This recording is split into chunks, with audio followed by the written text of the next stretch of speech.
بسم اللہ الرحمن الرحیم۔ ہائپر لرن کے ناظرین کو خوش آمدید۔ حضرت یونس علیہ السلام عراق میں دجلہ کے بائیں کنارے پر آباد شہر موصل میں پیدا ہوئے۔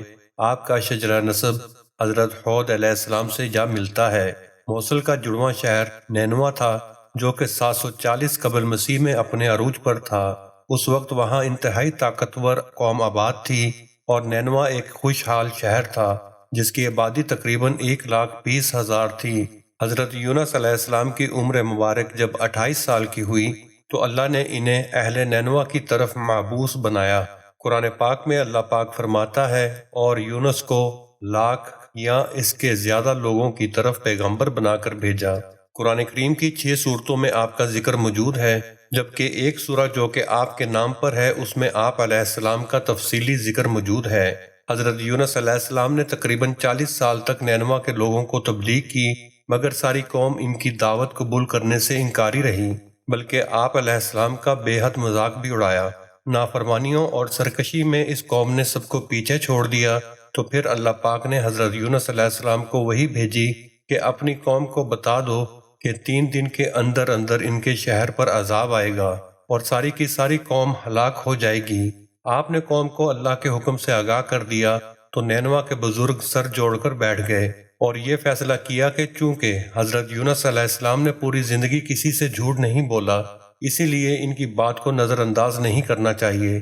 اسی لیے انہوں نے حضرت یونس کے گھر پر پہرا بٹھا دیا کہ جب تک یہ ہم میں رہیں گے تو عذاب نہیں آئے گا، اور جس رات حضرت یونس ہجرت کریں گے تو سمجھو اگلی صبح ہی ہم کو عذاب آن گھیرے گا۔ تیسری رات حضرت یونس بستی سے ہجرت کر گئے اور صبح بستی کے کنارے کھڑے ہو کر عذاب الہی دیکھنے لگے۔ قوم کو پتہ چلا تو وہ سب اکٹھے ہو گئے، بس دیکھتے ہی دیکھتے بادل آئے اور پھر ان سے کالا دھواں نکلنے لگا جس سے سانس میں دشواری آنے لگی۔ یہ دیکھ کر اہل نینوا حضرت یونس علیہ السلام کو ڈھونڈنے لگے کہ ان کے ہاتھ پر ایمان لے آتے ہیں، نہیں تو یہ عذاب ہمیں ہلاک کر دے گا۔ لیکن جب حضرت یونس کو نہ پایا تو پھر سارے یکجا ہو کر اللہ پاک سے دعا کرنے لگے۔ بچے، بوڑھے، جوان، عورتیں سب ایک جگہ ایک دوسرے کو بھول کر توبہ استغفار میں لگ گئے اور وعدہ کیا کہ حضرت یونس اگر بستی آ جائیں گے تو ان کو اللہ کا نبی مان لیں گے۔ اللہ پاک کو ان کی آہ و بکا اور سچی توبہ بہت پسند آئی، جس پر اللہ پاک نے قوم یونس کو معاف فرما دیا اور عذاب ان سے ٹل گیا۔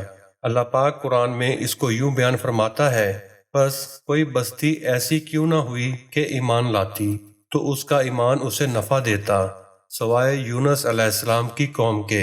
جب وہ ایمان لائی تو ہم نے دینوی زندگی میں ان سے رسوائی کا عذاب دور کر دیا اور ایک مدت تک ان کو دینوی فوائد سے بہرہ مند رکھا۔ یہ یوم عاشور تھا، یعنی 10ویں محرم کا دن تھا جب قوم پر عذاب ٹل گیا تو حضرت یونس بہت پریشان ہوئے کہ میں اب بستی میں کیسے جاؤں گا، سب مجھے ہی جھوٹا سمجھیں گے۔ اس قوم کا قانون تھا کہ جس شخص کا جھوٹ معلوم ہو اور وہ اپنے کلام پر کوئی شہادت پیش نہ کر سکے تو اسے قتل کر دیا جاتا۔ تو یونس علیہ السلام کو فکر ہوئی کہ انہیں بھی جھوٹا قرار دے کر قتل کر دیا جائے گا۔ اس رنج و غم اور پریشانی کے عالم میں اس شہر سے نکل جانے کا ارادہ کر کے چل دیے، یہاں تک کہ بحیرہ روم کے کنارے پہنچ گئے۔ وہاں کشتی میں لوگوں کے ساتھ سوار ہوئے۔ کشتی جب وسط میں پہنچی تو اچانک سے رک گئی۔ کشتی کے سوار کہنے لگے کہ ہم میں کوئی ظالم، گنہگار یا پھر کوئی بھاگا ہوا غلام موجود ہے جس کی وجہ سے کشتی رک گئی ہے۔ حضرت یونس فوراً بول اٹھے، وہ بھاگا ہوا غلام میں ہی ہوں۔ چنانچہ قرآن اندازی کی گئی تو اس میں آپ علیہ السلام ہی کا نام نکلا۔ اس پر حضرت یونس علیہ السلام نے فرمایا کہ میں ہی وہ غلام ہوں، جس کے بعد آپ علیہ السلام پانی میں ڈال دیے گئے، کیونکہ ان لوگوں کا دستور یہی تھا کہ جب تک بھاگا ہوا غلام دریا میں غرق نہ کر دیا جائے اس وقت تک کشتی چلتی نہ تھی۔ خیر، کشتی والوں نے آپ علیہ السلام کو سمندر میں پھینک دیا اور کشتی لے کر روانہ ہو گئے، اور فوراً ہی ایک مچھلی آپ علیہ السلام کو نگل گئی، اور مچھلی کے پیٹ میں جہاں بالکل اندھیرا تھا آپ علیہ السلام قید ہو گئے۔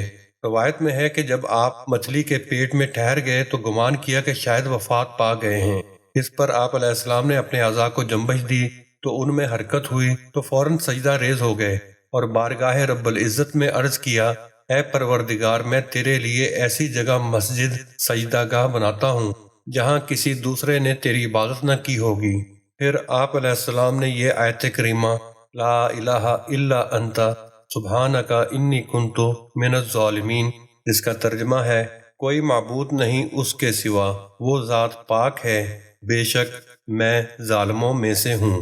حضرت یونس علیہ السلام نے یہ وظیفہ پڑھنا شروع کر دیا اور اس کی برکت سے اللہ تعالیٰ نے آپ علیہ السلام کو اس اندھیری کوٹری سے نجات دی، اور مچھلی نے کنارے پر آ کر آپ علیہ السلام کو 40 دنوں کے بعد اگل دیا۔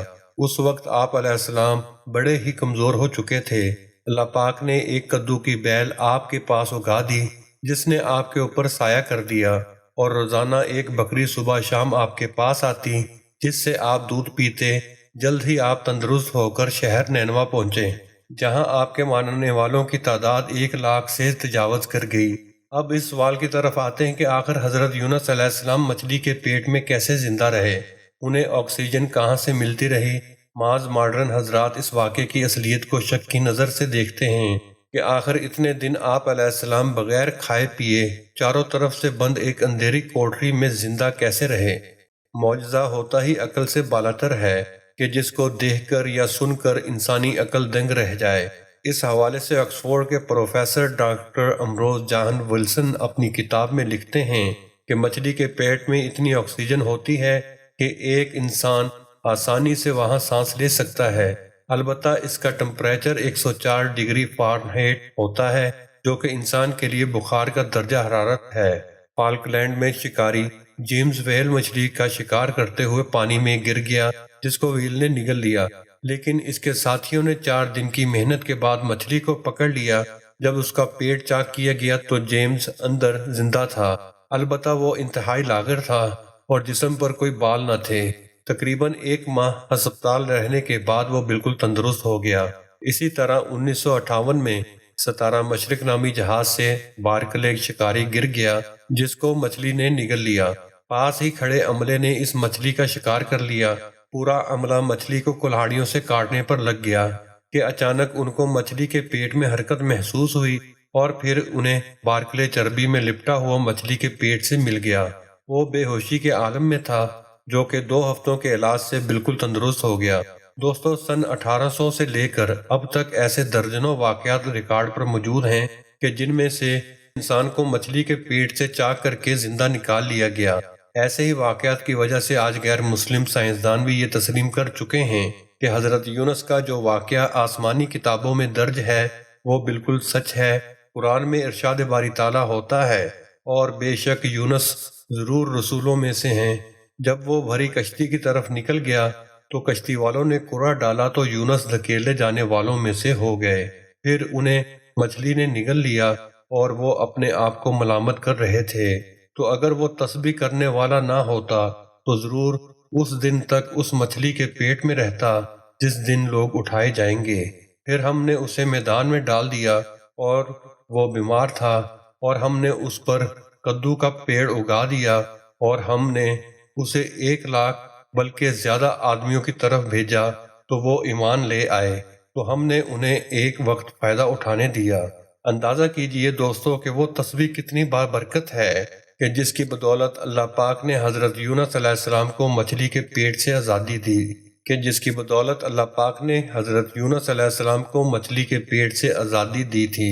تو کیوں نہ میں اور آپ بھی اس تسبیح کا دن و رات ورد کیا کریں، توبہ کریں، استغفار کریں، خوب اللہ کی بارگاہ میں گڑ گڑائیں، تو بڑے بڑے طوفان ٹل جایا کرتے ہیں، بڑی مصیبتیں دور ہو جایا کرتی ہیں۔ اللہ پاک ہم سب کو عمل کرنے کی توفیق عطا فرمائے، آمین۔ کمنٹ سیکشن میں آمین لکھنا مت بھولیے گا۔ آپ کی آمین قبول ہو اور ہماری دعائیں قبول ہو جائیں۔ ایک بار تسبیح ملاحظہ فرمائیے، لا الہ الا انت سبحانک انی کنت من الظالمین۔ اپنا اور اپنے ساتھ والوں کا خیال رکھیے گا۔ اللہ حافظ۔